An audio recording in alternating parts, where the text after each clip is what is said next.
અમદાવાદની સરકારી હોસ્પિટલમાં દર્દીને આપવામાં આવેલ ભોજનમાં ઈયળ નીકળ્યા બાદ ભાવનગર પ્રશાસન હરકતમાં આવ્યું છે.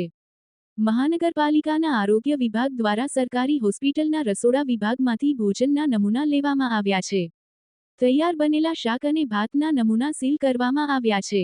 આરોગ્ય વિભાગના ચેકિંગ દરમિયાન 4 કિલો ધાણાજીરું રસોડા વિભાગમાંથી એક્સપાયરી ડેટ મળી આવતા તેનો નાશ કરવામાં આવ્યો છે. સરકારી હોસ્પિટલમાં દરરોજ સવાર સાંજ 2000 દર્દીઓ અને તેના સગાને ભોજન પીરસવામાં આવે છે.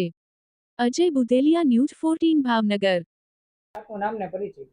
ડૉક્ટર અશોક વાળા, medical superintendent, Sir T hospital, Bhavnagar. Sir, Sir T હોસ્પિટલમાં આજરોજ જે આરોગ્ય વિભાગ દ્વારા ચેકિંગ હાથ ધરવામાં આવ્યું છે રસોડામાં, શું કહેશો આ બાબતે? એ રસોડાનો એક નિયમિત ઇન્સ્પેક્શનનો ભાગ છે. Food safety authority of India દ્વારા જે રસોડાને સર્ટિફિકેટ આપતા હોય હોસ્પિટલને, એમાં દર 4 મહિને રેગ્યુલર આવું ઇન્સ્પેક્શન થતું હોય અને સેમ્પલ લેવાતા હોય, તો એના એક ભાગની એ પ્રક્રિયા છે. કયા કયા પ્રકારના સેમ્પલો લેવામાં આવ્યા છે?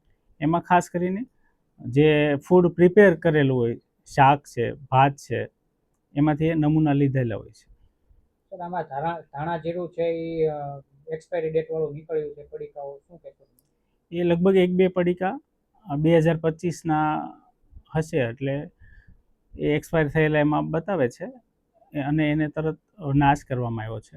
એમાં કંઈ આગળ કાર્યવાહી થશે કે નહીં? હા, એમાં જરૂર પડે નિયમ અનુસાર કાર્યવાહી કરવામાં આવશે. Joshi, food safety officer, food શાખા, આરોગ્ય વિભાગ, મહાનગરપાલિકા. આજરોજ જે સરટી હોસ્પિટલમાં ચેકિંગ હાથ ધરવામાં આવ્યું છે, શું કહેશો?